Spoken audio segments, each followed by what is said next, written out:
Hello दोस्तों, आपका अरुणेन मोनूसिंह YouTube channel में स्वागत है। आज हम क्लास 10th का फर्स्ट चैप्टर जो कि रियल नंबर है, उसके लेक्चर नंबर 5 में जितने भी हमने आपको पिछले लेक्चरों में कॉन्सेप्ट बताया, क्या होता है यूक्लिड डिवीजन लेमा, क्या होता है यूक्लिड डिवीजन एल्गोरिथम, उन्हीं का यूज करके हम किन्हीं भी दो पॉजिटिव इंटीजर्स का एचसीएफ फाइंड करेंगे। क्योंकि यूक्लिड डिवीजन एल्गोरिथम के जब हम वेल डिफाइंड स्टेप्स को पढ़ते हैं तो उसमें यूक्लिड डिवीजन लेमा का ही कॉन्सेप्ट मेनली यूज होता है। क्योंकि यूक्लिड डिवीजन एल्गोरिथम कुछ नहीं है, ये केवल वेल डिफाइंड स्टेप्स हैं, उन्हीं को बोलते हैं हम यूक्लिड डिवीजन एल्गोरिथम। बाकी इसमें यूक्लिड डिवीजन लेमा का ही मेनली यूज है।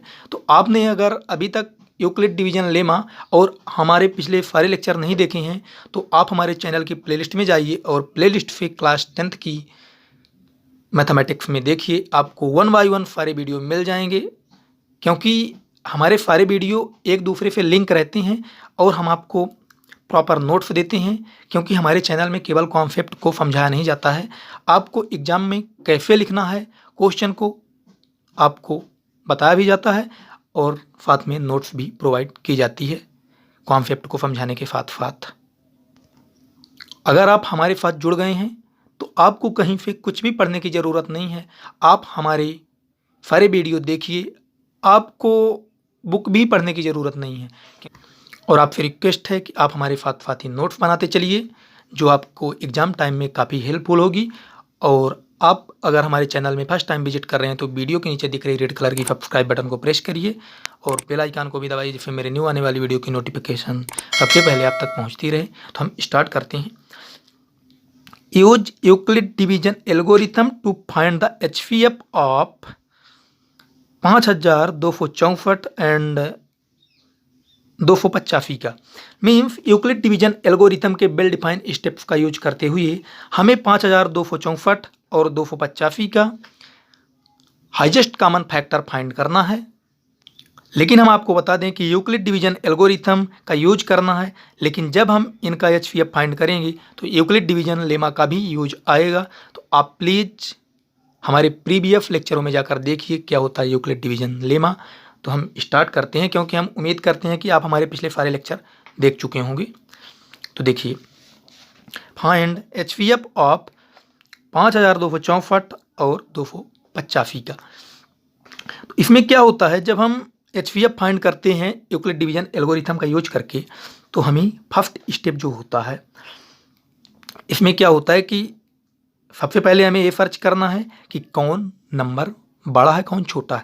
तो देखिए 5264 जो है एक ग्रेटर है किससे, 285 से। अब हम ये क्यों करते हैं, क्योंकि जब हम यूक्लिड डिवीजन लेमा अप्लाई करेंगे तो हमें सबसे पहले ये पता होना चाहिए कि डिविडेंड कौन है और डिवाइजर कौन है।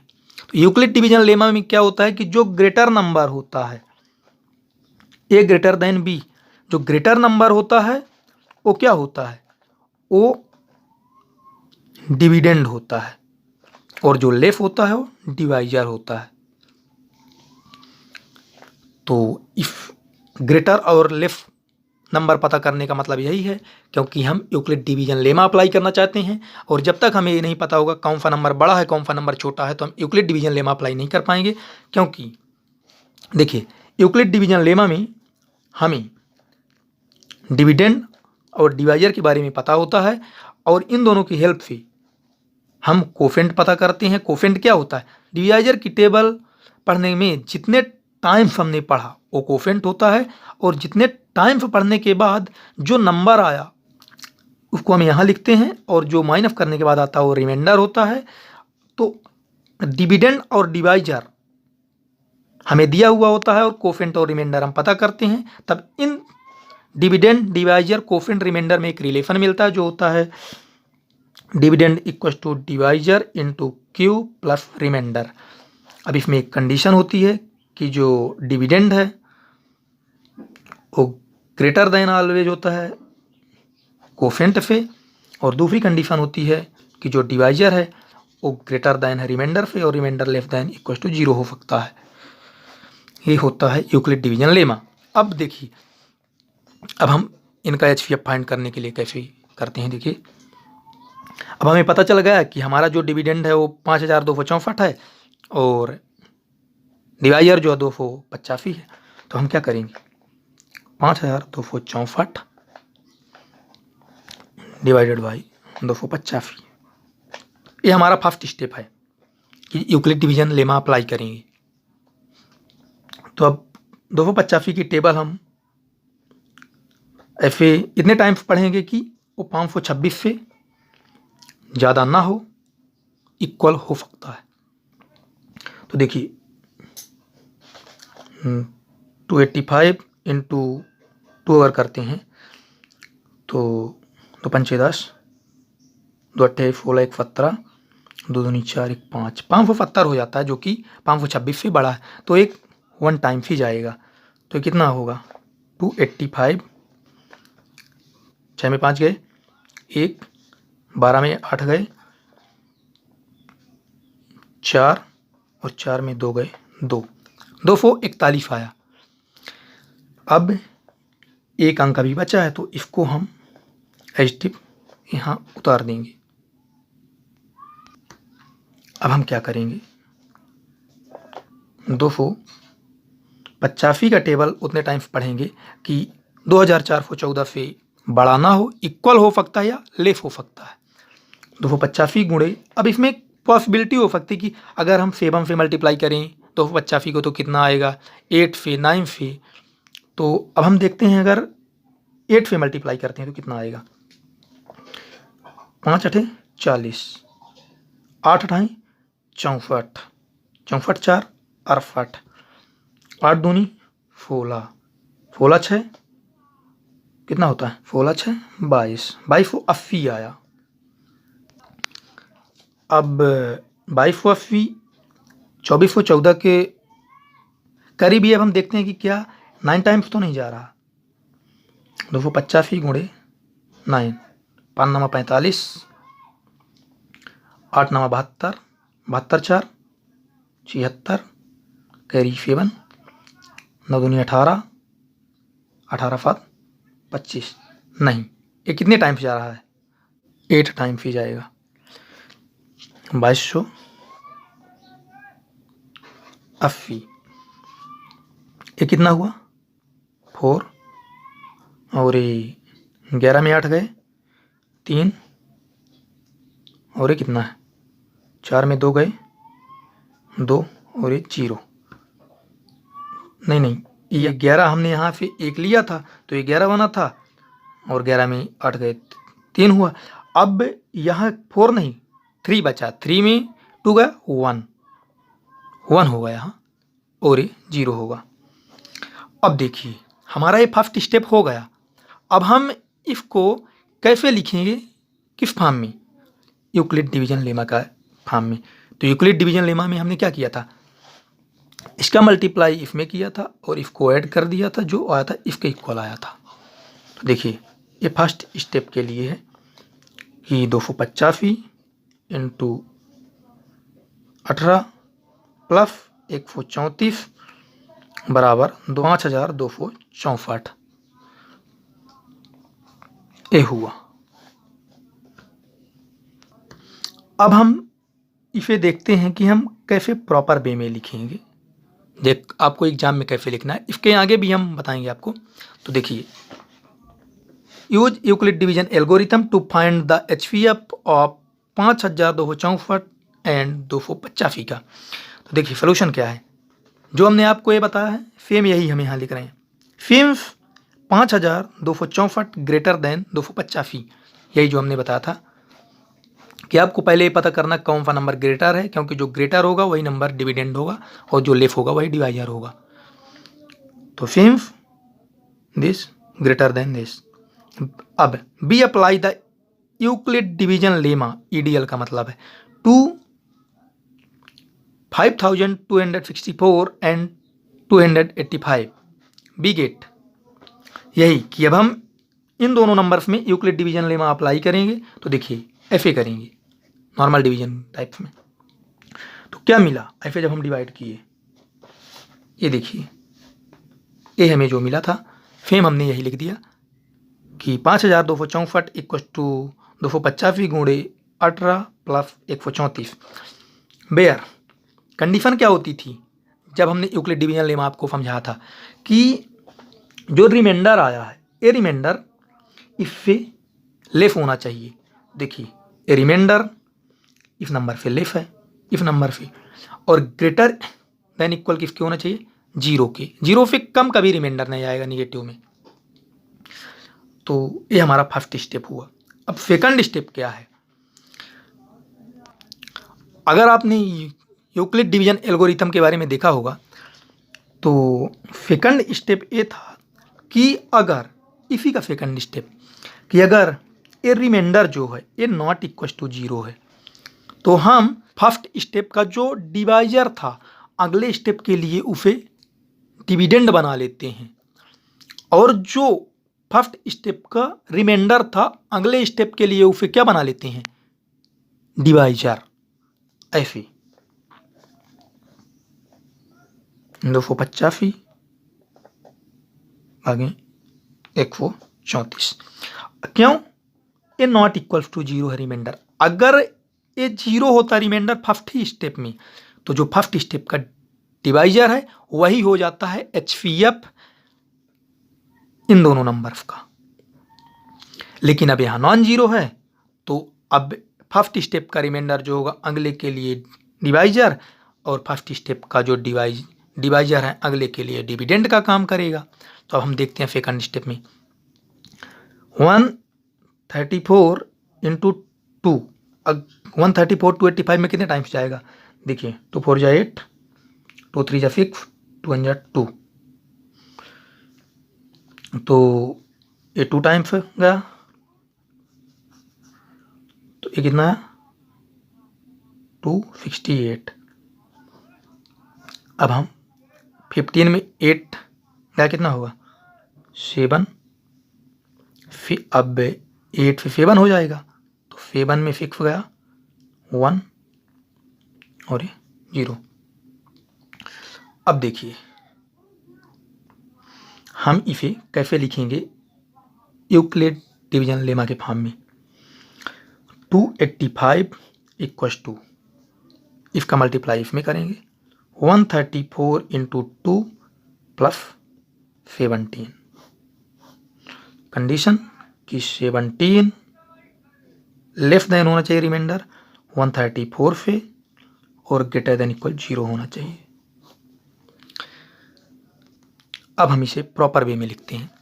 ये तो फर्स्ट स्टेप का हो गया था इसका, अब सेकंड स्टेप का हम लिखते हैं। Since the remainder 134 not equal to 0, remainder जो था ये नॉट इक्वल टू 0 था, we apply Euclid division lemma to 285 and 134। तो हमने इन दोनों पे यूक्लिड डिवीजन लेमा अप्लाई की। अब 285 ग्रेटर देन है 134 से, इसका मतलब क्या है, सेम ऐसे ही कि हमें पता कर लेना है कि डिविडेंड कौन है डिवाइजर कौन है।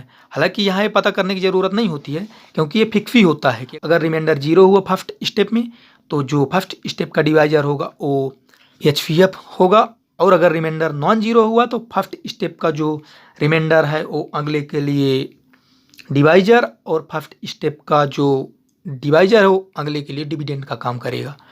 तो यहाँ फिक्स हो जाता है फर्स्ट स्टेप से।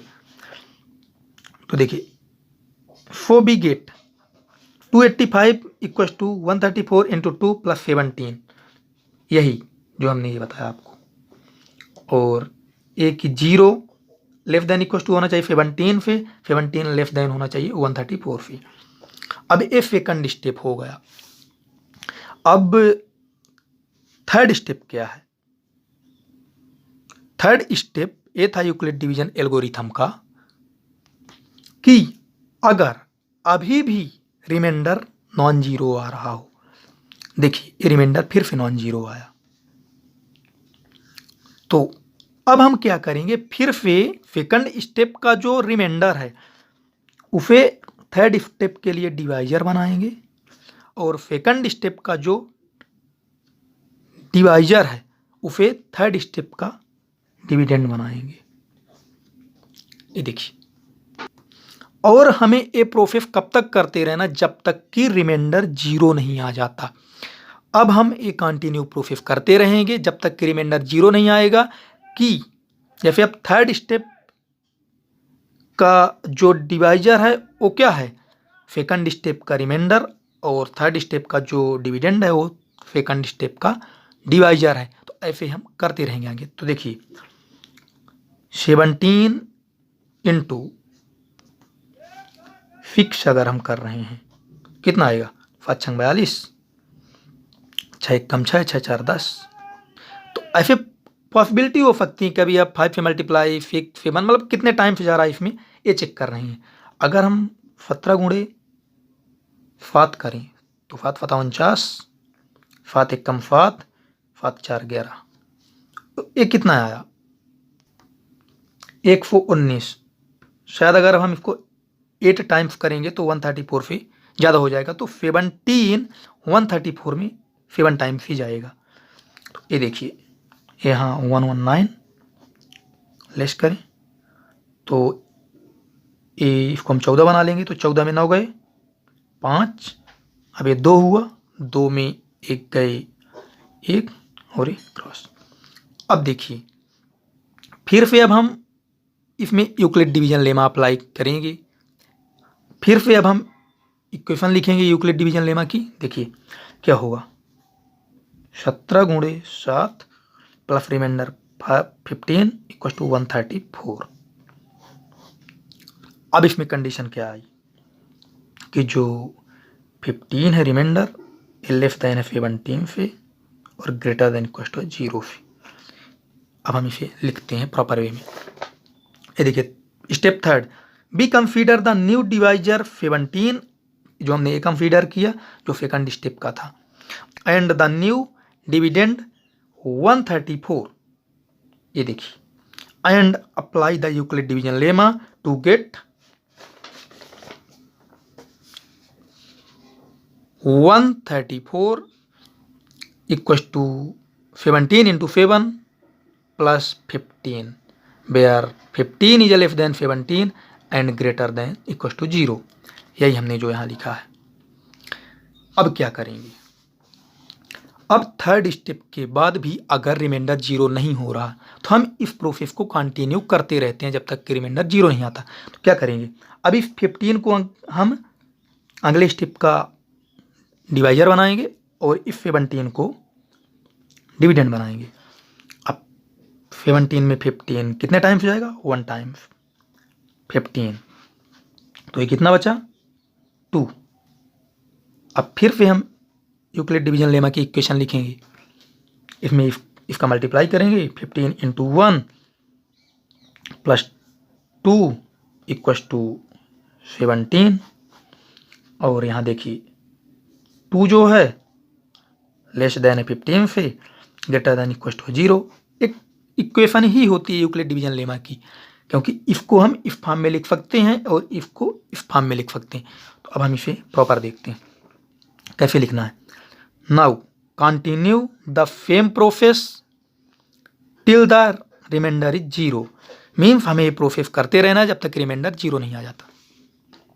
फिर 17 ग्रेटर देन 15, इसका मतलब यही है कि हमें फिक्स कर लेना है। आप अगर इसको ना भी लिखें तो भी चल जाएगा, क्योंकि इसके पहले वाले स्टेप से ही क्लियर हो जाता है कि क्या हमें डिवाइजर बनाना है, क्या हमें डिविडेंड बनाना है, क्योंकि डिविडेंड और डिवाइजर का ही यूज करके हम कोफेंट और रिमाइंडर फाइंड करते हैं, जो यूक्लिड डिवीजन लेमा की इक्वेशन को, जो ए इक्वेशन थी, इसको सेटिस्फाई करते हैं।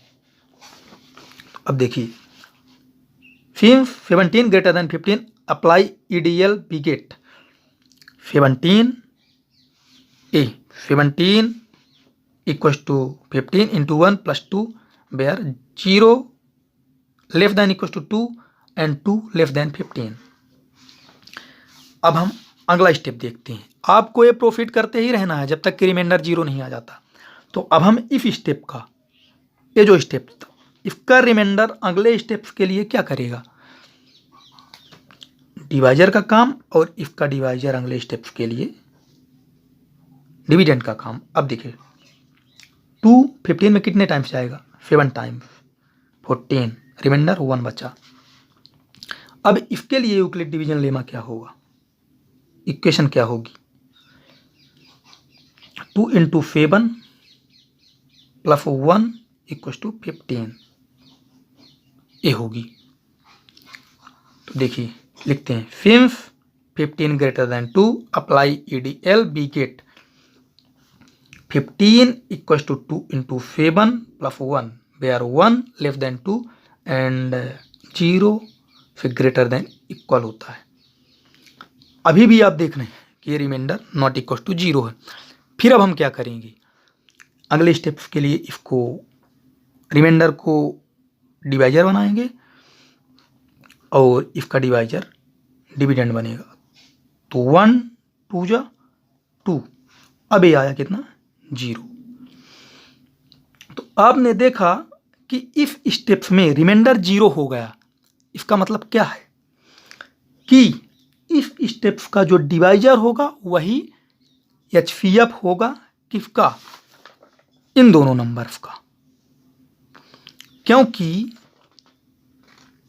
किन्हीं भी दो पॉजिटिव इंटीजर्स का जब हम यूक्लिड डिवीजन एल्गोरिथम का यूज करके HCF फाइंड करते हैं तो जिस स्टेप्स में रिमाइंडर 0 आ जाता है उस स्टेप्स का जो डिवाइजर होता है वही उन दोनों नंबर्स का HCF होता है। तो आप देख रहे हैं कि इस स्टेप्स में रिमाइंडर 0 आ गया। क्यों? क्योंकि इसको हम यूक्लिड डिवीजन लेमा के इक्वेशन के फॉर्म में लिखें तो since 2 greater than 1 apply EDL we get 2 equal to 1 into 2 plus 0 where 0 less than equal to 0 less than 1। The remainder has now become 0। Remainder 0 हो गया है। For our procedure stops. अब हम इस प्रोसीजर को स्टॉप कर देंगे क्योंकि हमें वहाँ तक ही करना जब तक कि रिमाइंडर 0 नहीं आता, और 0 आते ही हमें पता चल जाता है कि HCF क्या होगा। HCF होगा जो जिस स्टेप में रिमाइंडर 0 हो रहा उसका जो डिवाइजर होता है वही HCF होता है। सिंस HCF ऑफ 5264 एंड 285 का जो HCF है वो 1 है। तो आप देख सकते हैं एक बार फिर से कि फर्स्ट स्टेप में हमने क्या किया, सेकंड में क्या किया, फिर थर्ड में, फिर ऐसे ही हमने प्रोसीड करते गए जब तक कि हमारा रिमाइंडर 0 नहीं आया। और जिस स्टेप में रिमाइंडर हमारा 0 आया उसी स्टेप्स का जो डिवाइजर है वही हमारा HCF हुआ इन दोनों नंबर्स का। आपको एग्जाम में ऐसे ही लिखना है। ऐसे अगर आप लिखेंगे तो आपके मार्क्स बिल्कुल भी नहीं कटेंगे, आपको पूरे में पूरे मार्क्स मिलेंगे। हमने क्या किया कि पहले पता किया कौन सा डिविडेंड होगा कौन सा डिवाइजर होगा, फिर यूक्लिड डिवीजन लेमा अप्लाई किया, फिर हमने देखा कि क्या रिमाइंडर 0 हो रहा है तो नहीं हो रहा। तो फिर हम अगले वाले स्टेप्स के लिए पिछले स्टेप्स का रिमाइंडर को डिवाइजर अगले स्टेप्स के लिए, और पिछले स्टेप्स का जो डिवाइजर होता था अगले स्टेप्स के लिए उसे डिविडेंड बनाकर ऐसे ही प्रोफिट करते गए कंटिन्यू। और एक स्टेप ऐसा आया कि रिमाइंडर 0 हो गया, वही स्टेप्स का जो डिवाइजर है वो HCF हुआ। तो हम उम्मीद करते हैं कि आपको समझ में आया होगा। Thank you friends for watching my video. अगर अभी भी समझ में नहीं आया तो आप कमेंट बॉक्स में कमेंट करिए, आपका रिप्लाई नेक्स्ट वीडियो में ज़रूर दिया जाएगा।